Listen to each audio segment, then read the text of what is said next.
Good morning, YouTube. Warbles on a lot here with the first Outsiders and first dog on the moon for 2015. I'm going to break it up into two parts. Time now for Outsiders. I'm Barry Cassidy, and you're not. Thanks, Uncle Barry. It's now time for Outsiders, where we gather around the Sunday extra breakfast table and share the wisdom. Our Outsiders today are Dr. Zare Ghazarian from the School of Social Sciences at Monash University. He's the author of the book Politics for Dummies. We also have James Allen. He's Professor of Law at the University of Queensland. And we also have Melissa Singer. She's Weekend News Director at The Age and the Sunday Age. And first this morning, Tony said that he's listened and learned, and he's making a keynote speech on Monday at the Press Club. But we can't continue as we are. I think that's the lesson from today. We can't continue as we are. That's Queensland Federal MP Jane Prentice in the aftermath of yesterday's Queensland election. The disastrous LNP showing in the election really is, from a Labor perspective, the icing on the cake for what was a disastrous week for the Prime Minister. A week that kicked off badly on Australia Day, when even the Prime Minister's strongest advocates joined the chorus of criticism sparked by his decision to knight 93-year-old Prince Philip. On top of everything else, right? Pointless. I mean, really pointless. You cannot rethink what the point is. Damaging, laughingstock, helps his enemies. That's Conservative commentator Andrew Bolt, who has called Tony Abbott's knighthood decision a friendless decision. James Allen, do you think the PM's captain call helps his enemies? Well, listen, I spent a lot of time yesterday at one of the polling booths, and really asset sales were the big thing. I don't know what most people think about non-politicians in politics, but that's sort of Campbell Newman. He's either crazy brave or crazy. I mean, he managed to put offside the lawyers, the civil servants. Clive Palmer got 5% of the vote and preferenced him not at all. Alan Jones ran 5 days of daily diatribes against Newman. He put offside the anti-fracking people, the anti-asset sales. I mean, the idea that, and I mean, I'm largely in favor. I'm not a law and order guy. I think the Newman stuff on law and order were crazy, but we have the biggest state debt in Australia. We're now going to have a Labor government that's going to block the coal terminal. They say they're going to abolish coal seam gas. They don't want any asset leasing. I have no clue how they're going to pay for this accumulated debt. But they ran a great campaign, and Newman, it was, he ran the state the way businessmen would look at 18 problems and tackle them all at once, whereas in politics, normally you try to keep a few people on side while you pick off one or two. And I mean, the idea that the loss was due to the knighthood, I mean, Kevin Rudd brings in an insulation policy that kills people. And they have boat people dying in their thousands, and that's not going to affect voters. But the knighthood is nothing. I mean, if it's Tony Abbott's fault that Newman lost, then in 3.5, 4 weeks when Mike Baird wins, is that going to be put down to Abbott? I don't think so. I mean, I spent basically a half a day there, and every single voter who was coming in, I mean, it's clear that Queenslanders don't want asset sales. So any idea that there's going to be any move on industrial relations in the next 15 years is pie in the sky. It's not happening. We're locked in. It's interesting. Let's talk about industrial relations in a moment. But Melissa Singer, I think it was Shane Stone, former president of the Liberal Party, said, look, whatever we think about this knighthood decision, it's hardly a hanging offence. I mean, was it really a big, do you really think it's a big deal, or is it just something which has come together with all these other bad outcomes for the Prime Minister? Yeah, I think it's a distraction that opened the floodgates to all the other things. I think what's been really apparent overnight in Queensland is people detest broken promises more than anything else. And I think, when you add up the broken promises, I think the perfect storm of the back down on Medicare and, some of the things that have begun the new year or carried over from Christmas, the government was desperately trying to score some wins before the end of the year, and they just kept coming up time and time again, either in the Senate or within the electorate or even within their own party, on higher ed, health reform, some of these key budget measures that they desperately needed to get through, they just haven't been able to. And so, as a result, they've had to back down, broken promise. And I think it's, the electorate can stand some bad news. They just can't stand being lied to or having a promise broken. And I think that, in some sense, the knighthood decision, while preposterous, unpopular, I think a poll today shows only 14% of Australians were actually in favour. I dare say they're diehard monarchists. I believe that it's a very convenient catalyst for isolating Tony Abbott and being able to say, this guy's making these decisions unilaterally. Nobody can see any sense or reason in them. And, well, can we see any sense or reason in the bigger, broader policy decisions that he's also made? Well, Uzare Ghazari, and we've already seen a number of coalition MPs privately express frustration at the PM's performance, and we had that grab before of Jane Prentice. I mean, people are now talking about whether or not the PM is in a situation where he might not survive. I mean, are we really at that point? It is really troubled times for Mr. Abbott as Prime Minister.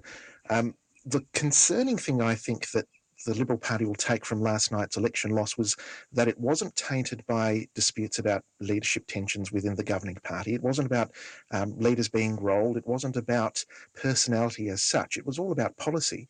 And the problem that the LNP had was that it just couldn't sell its policies to the electorate. And by and large, I'm just having a look at the figures here, we can see that ultimately the Liberal Party lost about 9% of the vote, and that went almost directly to the Labor Party. So these are people who are just looking at the policies that these parties put out, didn't like them, went for the other side. And so it's not going to be of any comfort to Mr. Abbott if he stays or if he goes in the future. It's about the policies, it appears. Rupert Murdoch on Twitter called on Tony Abbott to make a cruel choice to sack Peter Credlin. Do you think that if the PM's chief of staff were a male, should be facing the same kind of criticism? I mean, are we shooting the messenger here? That was the point that somebody had said. But briefly from all three of you. Well, it's interesting that the once faceless person is now central to the news of the day. So I'm not sure whether it was male or female. We'd probably have the same discussion now. Melissa? Oh, I think Peter Credlin's gender is often pointed to, and it's hard to know. I think she's a polarising figure, and when MPs on background are briefing journalists on the power that she wields in the PMO and the Prime Minister's office, and the processes by which ministers can't even make announcements without going through her, I think it creates this image of this all-powerful person sort of controlling the strings in the Prime Minister's office, a lack of consultation, a lack of communication, and I think that also feeds into the situation in which Tony Abbott finds himself today. Jane? Well, I think my take will be different than everyone else's. I mean, if you, and you, the rest of you may not do this, but if you look at the sort of core coalition type outlets, the comments in the Australian, Quadrant, Cadillacs, the IPA, Tony Abbott has had the amazing feat of alienating the base. They are fuming mad at him. This is core Liberal voters. They're mad at him because they hate the paid parental leave scheme, which I think he's going to jettison tomorrow. Taxes, your personal taxes are higher under Abbott than they were under Gillard, which is astounding.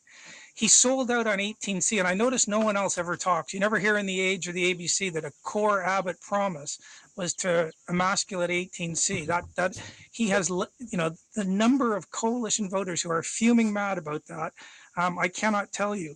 So you don't get to 43% in the polls without having really alienated your base. And my take is that to have any chance at the next election, Abbott's just going to have to forget about, your basic ABC Fairfax voters. He's going to have to move to putting up a repeal of 18C. It'll get blocked in the Senate. He's going to have to, no more taxes, no matter what, IR off the agenda. And he's just going to have to run basically a Liberal government. Right now, if you put aside the boats and the carbon tax, he really is running a sane Labor government. I mean, he's bumping up spending. He's got these bizarre views that you're going to take money from the Medicare and put it into some research thing that's, it's ridiculous. If you're worried about debt, you don't bring in an incredibly unpopular tax and then put it into some university research fund that does nothing in world terms. It's just ridiculous what he's doing on these various fronts. Now, days after days and days of criticism, the PM finally acknowledged that knighting Prince Philip and I guess everything it represents, it was a contentious decision. Let's listen to this. I do want to assure people that I have heard and there will be considerably more consultation around these awards in the future. Melissa, a contrite PM there. The PM has to make this big address tomorrow at the press club. What does he need to do? He needs to do something very special.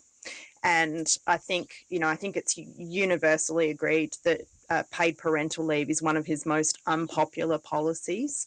The scope of it, only by the Greens, right? The amount of it, well, yeah.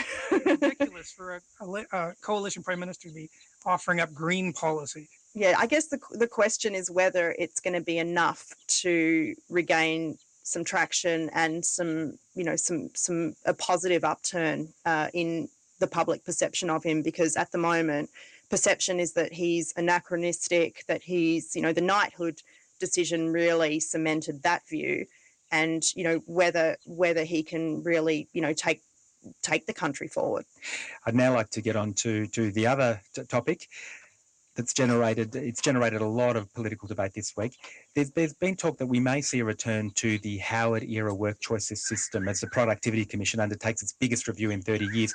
Questions around minimum wage and penalty rates have already alarmed unions. The Productivity Commission is an institution that has a history of deregulation. It has a history of looking at economic factors. It doesn't look at rights. It hasn't had a history of dealing with rights, and that is part of what the Fair Work Act is about. That's ACTU Secretary Jed Carney, and the federal opposition has shown the same concerns. But Employment Minister Eric Abbott is putting a positive spin on the review. Nobody wants Australia to be a low-wage country with a race to the bottom. Well, what do you reckon, Zara? Do you think there's an alternative to the minimum wage which might make itself onto the agenda using the Trojan horse of this Productivity Commission? That's right. If the government definitely wants to lose the next election, they'll go ahead with this approach. They didn't get support for it in 2007. That was one of the key reasons why they lost the election. And it's very interesting to see the same sorts of figures that were championing the policy last time, in particular Senator Abbott, are there again championing the cause again.